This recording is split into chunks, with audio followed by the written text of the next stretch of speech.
let's get into this big topic that I'm excited to talk about, because I think there's so many layers to it. I'm curious, the listeners today, your thoughts on the comments made by Trevor Lawrence. And so basically, we all know at this point that the Jacksonville Jaguars, they're all in on drafting Clemson star Trevor Lawrence. He had an incredible career at Clemson, won a ton of games. He won a ton of games when he was in high school as well. Put up ridiculous numbers, seems to have all of the metrics when it comes to, size and arm strength and accuracy and all those sort of things. He's kind of been labeled as this can't miss prospect. Well, what we can't quantify is somebody's heart, desire, passion, mindset, all of those kinds of things. It really is what it comes down to, because there are a lot of talented guys that come into the NFL, and we're talking about the draft, and we look at the combine and the pro days and all these sort of things.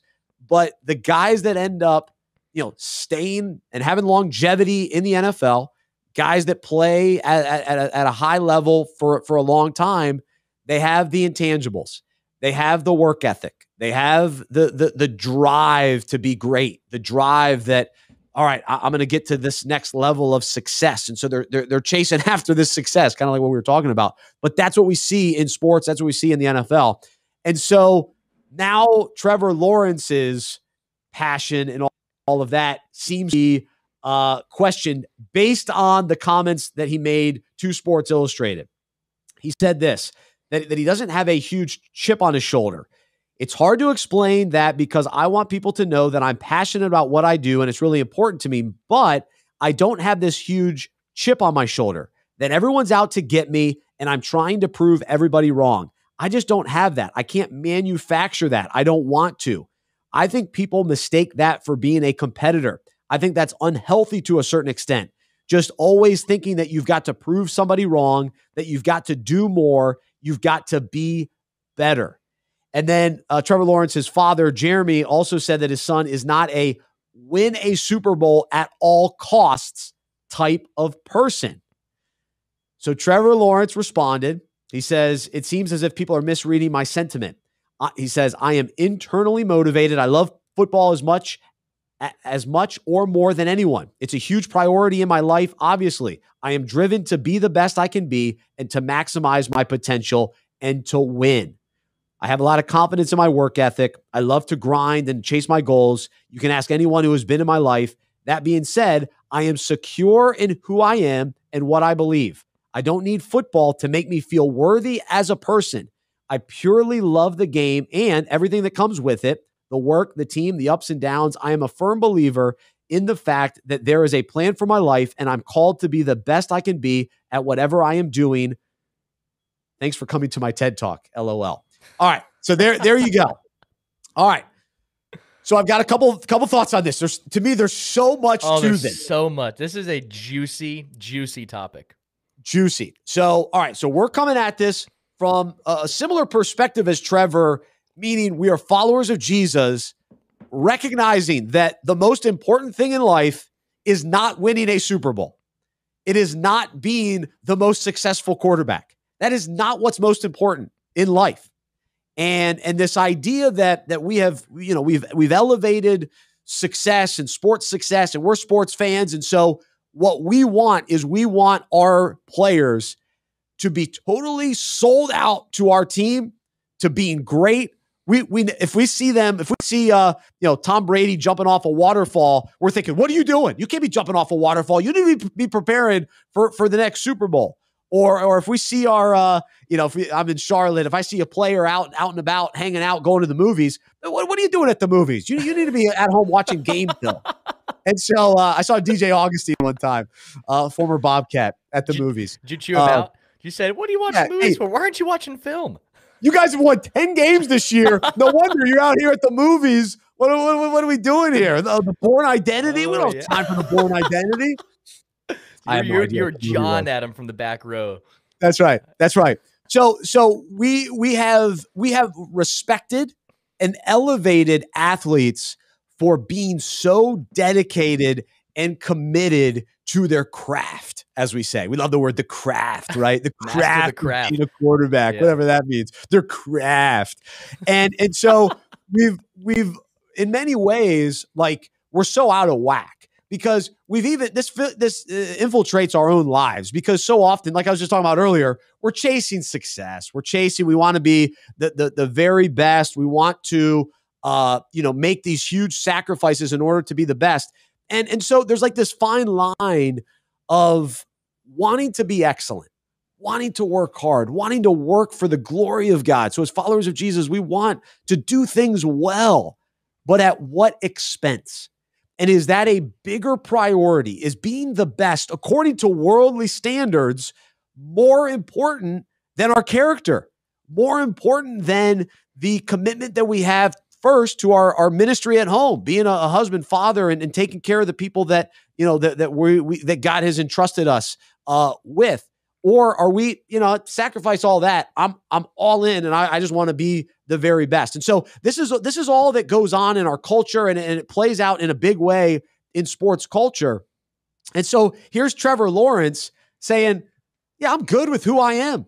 And read between the lines, we know that he finds his identity in Christ. He's been outspoken about his faith for a number of years since being at Clemson, and so I love and respect Trevor Lawrence's perspective. I think he's got a wonderful head on his shoulders. At the same time, if I'm drafting number one, I find these comments very concerning. So when I'm looking at this from a football perspective, I find these comments very concerning because I look at Tom Brady and sure, he's been a husband and father, and it seems like he does other things as well, and he's found a decent balance. But this guy lives, breathes, loves football, and I would, from my perspective, it seems like he loves football more than anything else. Like, it appears that way from the outside looking in. So if you want to be the best, it's almost like that's what it's gonna take. It's like that's the commitment that it takes to have a long career. And so if I'm Jacksonville, I'm wondering, I don't know, in a few years, after Trevor Lawrence has played 5-6 years, he may leave and say, "No, I don't need this anymore." And like, from a faith perspective, good for him. Go live your life. If God calls you to do something else, go do something else. You made some money. Maybe now he can have an impact in a new way. And so anyway, let me pause there. Luke, let me let you jump in a little bit. Curious the thoughts from listeners today as well, and jump in on this topic. Oh, it's just like, there's so many layers. So where do you start? Luke? I start with, I love his comments from a faith perspective. I wish he would have explicitly said Christ, or like talked about the gospel, because it almost seems like, if you're gonna say it, man, just say it. Just say it. Because if you're just gonna say his comments and take it as it is, not everyone understands his background as a Christian. Like, just say it. Like, we can respect that. Explain your worldview. Don't just kind of give us a little tease and then hope we kind of understand where you're coming from. Like say it. So that's my problem with his statement, is you didn't actually explain everything. Like, I want to hear Christ. I want to hear gospel. I want to hear why. Can you actually explain the whole thing, instead of kind of, I'm going to give a watered down version. I don't know if people are going to hate what I'm saying about Christ. I don't know his, I'm not going to speak for his mindset, his perspective. But he has been very outspoken over the years, and everybody knows. I mean, everybody seems to know where he stands with his faith, and he has. But in this, as you're entering the NFL, I think, especially if you're going to come out and say this, you got to explain the whole thing. Don't just kind of let us kind of hear a little bit of it. That's my problem. And as a Christian, I want to hear the boldness of the gospel. But from us as Christians knowing his perspective, obviously we agree. Like, there's nothing. Super Bowl or bust is not a mentality. Super Bowl at all costs. Yeah, at all costs. Also, so I agree with that 100%. Of course, following Christ, obedience, faithfulness, light years more important than winning a Super Bowl. This idea of you, and I just I kind of want to check the league, because how many players actually disagree with Trevor but won't say it? Because that's a great point. That's a great point. I bet most of the league is siding with Trevor Lawrence, whether from, it doesn't have to be from a Christian perspective, but this idea that you have to have a chip on your shoulder, I bet most people lie about that because there's pressure like, oh, yeah, I got to act tough. I got to have this chip on my shoulder. I got to be better than everyone. No, you don't. Why are you saying that? You don't operate like that. You're going to say, there's a few people. Kobe always said it. I'm sure Ray Lewis always said that. But even then, like, do you actually, like, what does that actually take to always, it's do or die, Super Bowl, championship, because all these guys have downtime. All these guys go on vacations. They all like Tom Brady's jumping off waterfalls. Yeah, they go to the movies. And why do we hold them to this? It's a fake standard that no one, I don't think for a second anyone lives up to it. But it's just like you pretend to hold up to the standard of I always have a chip on my shoulder. I'm always Super Bowl or die mentality. But no, I don't think anyone actually lives up to that. And why do we hold people playing a game to that standard? It seems almost just silly because we don't hold teachers to that standard. Like, I want to be the best teacher ever. But it's like, okay, if my favorite basketball player isn't championship at all costs, they can't have any free time. They can't, if they're not watching film, they're making a mistake. I just don't buy it. I don't buy that players actually live up to that. Yeah, see, I'm probably not all the way with what you're saying because I do think guys have a genuine chip on their shoulder, and I think a guy like Aaron Rodgers operates that way. And we just saw the year that he had, kind of as people were doubting him after the Packers drafted a quarterback. It motivated him in a different way. So yeah, the chip on the shoulder, what drives you is an interesting question. It's not always easy to quantify or explain. But if, to me, if a player has other interests beyond the sport and doesn't need football, and we'll just talk football in particular, because football is such a toll on you physically and mentally. And so eventually I was just listening to a Luke Kuechly podcast. Actually, it was Luke Kuechly with Luke Combs. It was an awesome podcast. Wow. Side note. I was doing that as I was mowing the lawn. But Luke Kuechly retired early, and part of that was health reasons. But to me, and like you think about Andrew Luck, who retired early, like if they can see beyond football and they have other interests and see, just see life in a full scope, they're willing to walk away. And so that's why, to me, like with Trevor Lawrence in particular, like I could see him retiring in a couple years. Like he wouldn't necessarily play 20 years. Like he doesn't have to. He doesn't need that. He's already married. He's probably going to be starting a family. Like, because he's getting married so early, you would assume his hope and his wife's hope would be that you'd start a family. So all those things happen. Now, you could bring up the case of Drew Brees. Drew Brees has claimed to be a man of faith, had a long career, played for a long time in New Orleans and had that drive to be great. So how did he do it? So there are examples of that, but I think this idea that it requires a sold out attitude to have this long career. That's where I lean. I lean toward that. So I think I'm a little different than you, Luke. It sounds like you think guys can still get it done and have a career, even if it's not this, I've got a chip on my shoulder. I wanna, be the greatest type mentality.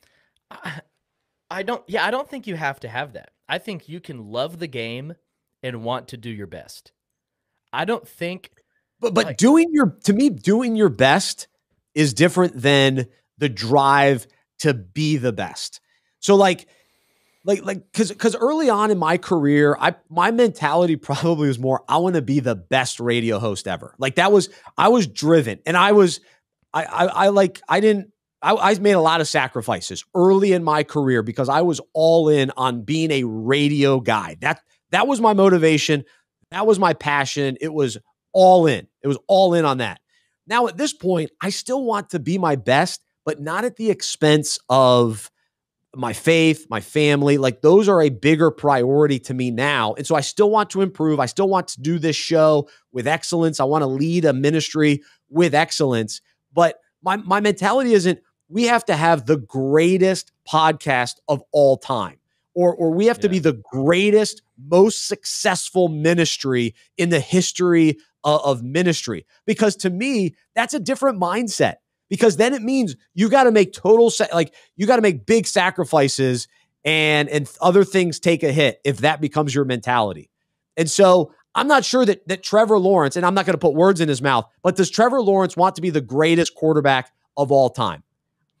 By reading these comments, that wouldn't be my perception. I think he wants to play hard. He's got talent. He'll do what he can. He'll play as long as he still enjoys it.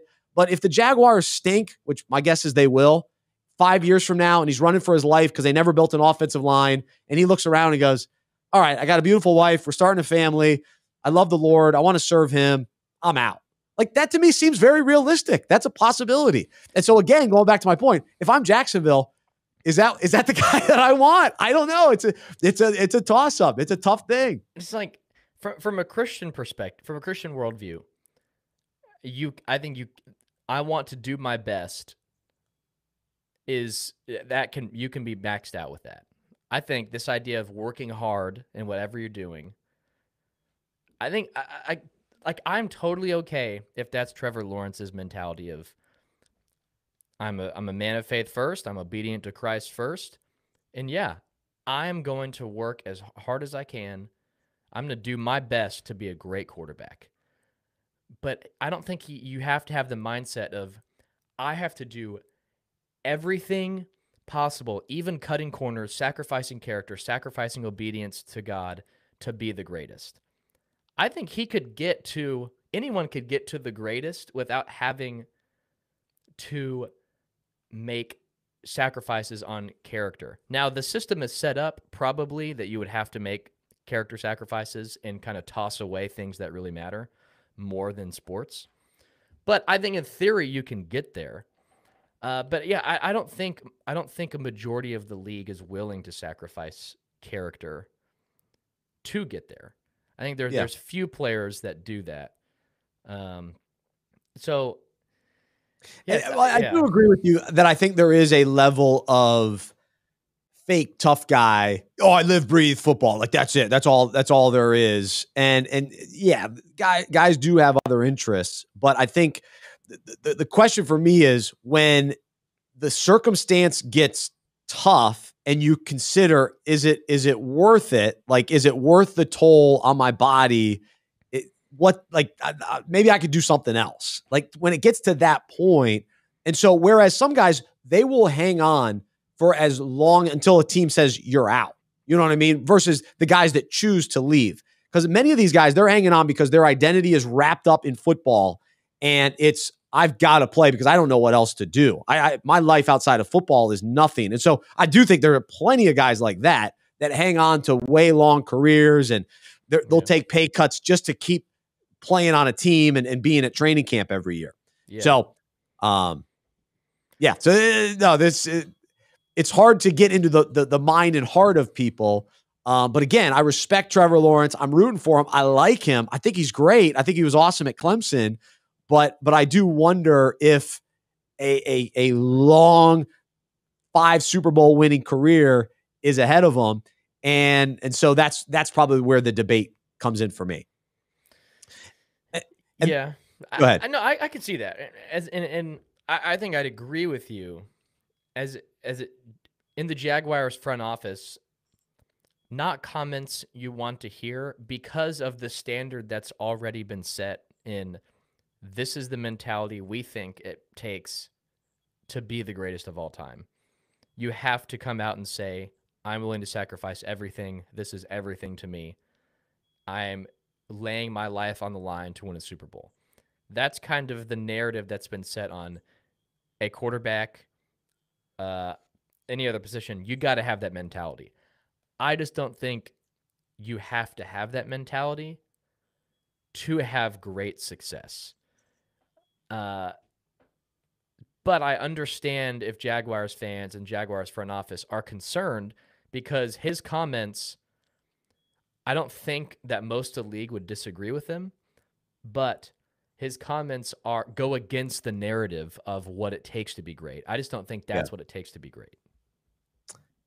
All right, that's good. I'm with you. And ultimately, though, the question for us as followers of Jesus is, what kind of greatness are we pursuing? Yeah. Are we great in the eyes of the Lord? Are we great in the eyes of the world?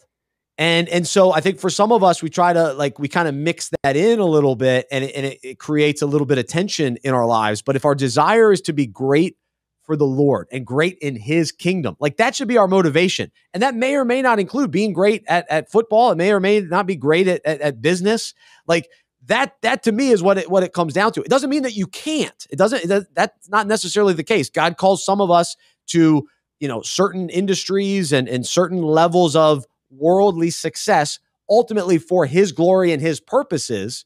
But if our desire and motivation is just to be great by the world standards and to win a bunch of Super Bowls and, just to have millions of dollars because I accomplished it and I got $1 million, then we've got to check our heart a little bit, because what is greatness? And ultimately all those other things like the Super Bowls, all that stuff fades away. But if as we're pursuing Super Bowls and whatever that means in our own lives, along with Jesus, and he takes us to another level and our character remains the same and our commitment to him remains the same, then sure, that's cool. And so we've seen guys like that. I mentioned Kurt Warner earlier. He won Super Bowls and yet his character remained the same. Tony Dungy, a successful coach, but also for Tony Dungy, he stopped coaching eventually. He's like, all right, I'm out. I'm gonna go do some other things. He could still be coaching. Bill Belichick's still coaching. So anyway, that's kind of my main point with it all too. So I think it's very interesting. And honestly, I wouldn't mind talking about this again next week. I think there's some other directions to go with it as well. No, it's a very good topic, and it's very fresh. I'm trying to sort my thoughts because it's almost like, whoa, I'm taken aback at the comments because they're so new compared to what, no one says that. But no one says what Trevor Lawrence says, which makes it very profound. Yeah. And who knows? God may take him to very high heights in football. And hopefully, along the way, Trevor Lawrence is able to point people to Christ and have a big impact. I just hope if he doesn't have a successful career, that people blame it on this. And look back, he never had the mindset. He never wanted to be great. I think you can want to be great. I know he genuinely, there's no way he doesn't want to be great. But at what cost? He knows what he wants to be greater at, which is a man of faith. That's right. And if he has a failed career and it's because he put Jesus first, that's okay. Amen to that. And look at Tim Tebow. People give him a hard time. He had a failed career, but guess what? He continues to follow the Lord. From what we understand, he continues to follow the Lord. He puts the Lord first. He's a winner. Yeah. Tim Tebow, he's winning in regards to what matters. Yes. And we think, he failed at baseball or he failed in the NFL. Did you see those throws in Denver? That doesn't matter. Look at the impact that Tim Tebow continues to have on people with his foundation and just his life and the example that he is. That's what matters. So, and I think he worked hard. I think he did what he could to make it in both football and basketball, but it was never at the expense. And maybe if he was even more all in, who knows? Maybe he would have been better. But it doesn't matter. It wasn't worth it. It's not worth his soul. It's not worth what matters in the kingdom and for eternity. Yeah. And so we've got to change our mind. Trust me, I've been on the path, and I rear off a little bit at times where I'm chasing worldly success, world acclaim or attention or whatever it is. We all get caught up in that. What matters most? So we got to reevaluate it. It's an important thing.